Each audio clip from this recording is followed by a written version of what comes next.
เบิ่งสภาพรถด่วนจากดีสีใส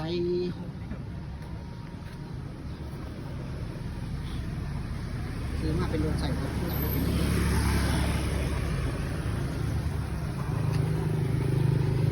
ป็นปี 2017-18 กันหอนยังอยู่ใหม่แต่กับเลิกรถคันนี้เนาะ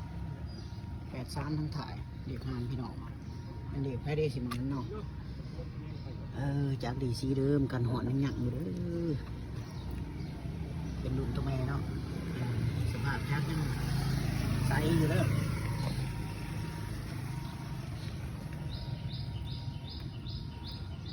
ฟังเสียงเบิ้ง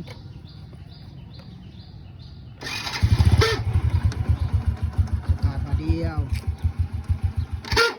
โอ้ยคุยหมอท